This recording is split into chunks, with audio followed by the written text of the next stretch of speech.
Hey, what is up guys, welcome back to the channel and welcome back to Gran Turismo 7. So in today's video I'm going to do my monthly video of a Gran Turismo 7 wish list for the next update, which will be update 1.35. Now I'm going to do my personal one today, and then I will take all your suggestions down in the comments and put them together as a bit of a community wish list. That video will probably be up Monday, so don't forget to leave what you want to see in GT7 down in the comments below, and the top rated from all my Discord, from the YouTube comments and such, I will all take and put them into a video. So obviously last month we had the big one answered, one that I've been absolutely pleading with PD for around about 8 months, which was buying and selling, buying engine swaps and obviously the ultimate parts tuning. Now that became a actual thing in the last update, kind of came out of the blue. I expected it a little bit later down the line, which means there's a lot less to kind of bug them about this time, but there is still a few key things, and we're going to start off with the main one that probably everybody wants, which is certainly more endurance races and more worth your time events. Now what I mean by this is, the fact is we get an update each month, usually contains anywhere from 3 to 5 events, and the majority of them are like 5-lap sprints. It's just not worth your time. It's more of a checklist event. We go in, we do them, and you can guarantee with the events that you're given, within 2 hours you're over and done with in terms of the new events. It's rather quite a poor showing, and it really shouldn't be too hard for them to just up those laps and kind of put the weather in place. Everything's already in place for each circuit, so it seems like an obvious one. I think this is certainly something that Polyphony need to focus on, is getting those players back.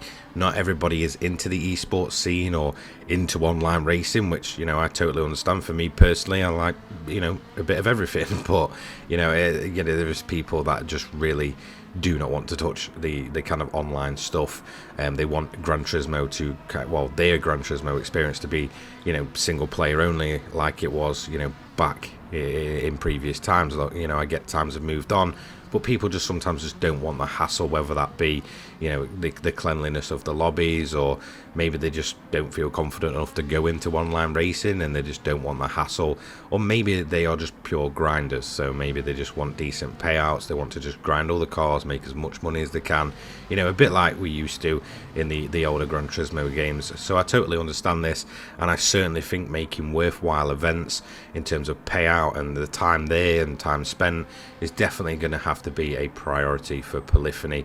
They did kind of advertise this game as a return to Gran Turismo games of old, but it doesn't quite feel like that when we dig into a lot of these events. I don't think necessarily the problem is just the cafe menu. They can put events in outside of those. It doesn't have to be a cafe menu that kind of runs the events. At the end of the day, it could just be like the ones that we've currently got. They're a bit longer, they're a bit more worth your time. You feel like you're actually having a proper race in some of them, in terms of dynamic weather, tire changing and such, whereas a lot of the events that get added are honestly just sprint races with no tire wear, no strategy, and it just feels rather quite poor. So certainly more endurance events, and certainly some more worthwhile events. Now this is another one, and it's one that I just feel like it gets mentioned quite a bit, but maybe not enough, and that is championships. So we haven't had a single new championship in a long time. In fact, we haven't had one at all post launch, and I honestly think it's quite poor. They were really quite fun, seeing the points and such build up even just over 3 rounds, and I certainly think there is room for a lot more championships to be added to this game. They are separate from most of the cafe menus. They kind of sit at the bottom of your events list, and again you build up your points over time. You get gold, silver and all that such for depending on where you place. My favorite one was menu book 39, which was obviously the sort of world final championship. I believe that was done over 5 rounds. It was some lengthy races. It took well over an hour to complete, and I honestly enjoyed every second of it. And to have more championships like that with maybe group 1s, group 2s and such would be absolutely fantastic. So championships definitely need more love within this game. And that's going to quite easily take me on to the next new thing, mission challenges. So we did have a single post-launch update in terms of mission challenges. We got the 1 hour events that weren't there at launch. This was to kind of pad out the endurance events, I guess, with a lot of people saying, you know, where are they? They came in, they were all 1 hour, so we got 8 of them, I believe. So it's around about 8 hours to complete them all, or just over. Nobody's probably going to do them in one sitting. Most of them were enjoyable. To be quite honest, it did require different strategies, building different cars. You know, it really was a decent, you know, chunk of mission challenges.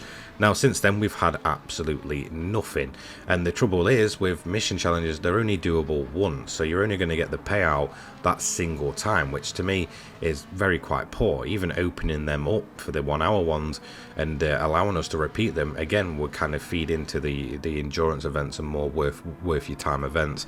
And again, I think this is something Polyphony need to give a bit more love to, is the mission challenges. They are absolutely fantastic. In all honesty, whether it's just kind of the overtaking ones or the drift events, drag events, they were all pretty good. You know, there was some real stinkers in there, but most of them were just enjoyable, kind of grinding away, working towards that prize car, getting everything gold. Again, mission challenges were fantastic, and I really do hope they get more love in the future. So I'm going to move into a bit of online now and talk about that, and it's to do with daily races.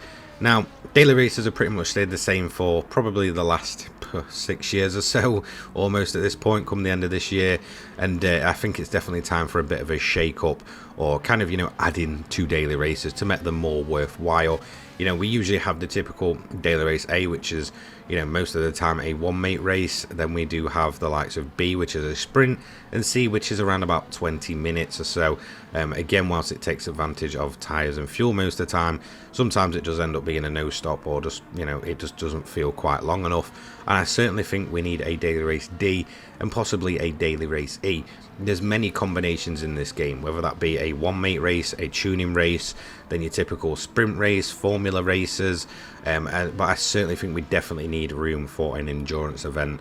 It may be in the range of 30 minutes to an hour plus, just to kind of, you know, give us something more worth our time. A longer race is absolutely fantastic in this game. Quite often I'll host it with, you know, my community members and such, and be like, you know, let's go and do 2 hours at Deep Forest like we've done before, you know, going day into night, taking advantage of the game's, you know, features. So we would go day to night and then back into day, or dynamic weather, you know, and it plays into the strategy as well. Strategy is absolutely key to endurance races in this game, and the game feels fantastic when you are doing them longer races with, you know, real players, and having a proper challenge, having to think out your strategy a lot more than say over a, you know, quick 20-minute race. So certainly there is room for improvement with daily races, and I'd love to see the entire system just kind of be added to make it more worth your time. And I think we'll certainly see more players going into daily races as well that might originally thought, you know, maybe it's just a bit too not worth my time. But yeah, definitely more daily races, or, you know, kind of reworking the entire system.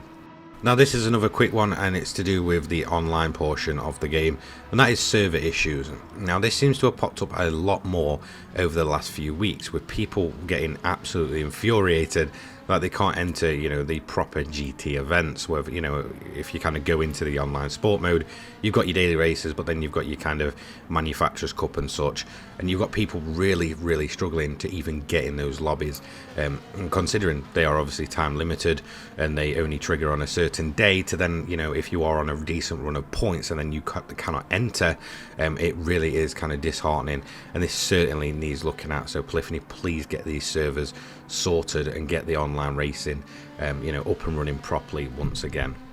Now this is one that I've been thinking about a lot recently, and you do see a lot of people wanting a lot of cars within GT7, to the point where it just gets a bit silly at times. But one thing I would certainly want to see is the updated roster of GT3 and GT4 cars in the game. If we look at like the car in the background, the Ferrari 458 Italia, it is from 2013, meaning this car is a decade old, but it is the only GT3 Ferrari we actually have to take part in Group 3 races.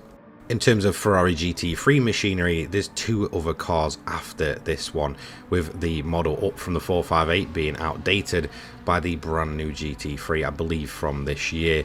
And I honestly think it really needs some proper looking into. It always kind of baffles me that we'll go into these, you know, the World Series and see the you know, the proper esports guys really going at it, but the machinery is outdated by years. Whereas if you look around any other, you know, modern racing game that heavily features GT cars, it's usually a lot more up to date than what we see in Gran Turismo 7. And yes, whilst we've had the facelift of the Nissan GTR, which kind of brings that model up to date, and we've had the new AMG GT3 Evo, you know, it certainly needs pushing along a lot more, as a lot of these manufacturers are very, very outdated at this point, and it's almost disappointing to see them not really get any love in the game, especially considering the fact that, you know, like I said, you have the Gran Turismo World Series, which obviously features these cars very heavily, although not exclusively and such. But it's always very bizarre when you're watching manufacturers races and you see that the cars are outdated by anywhere from 5 to 10 years, and some cars have had a couple of, you know, brand new GT3 models in terms of their manufacturer since then. So this certainly needs pushing along a lot faster. Will this ever happen? Probably not, considering the amount of cars we get per update.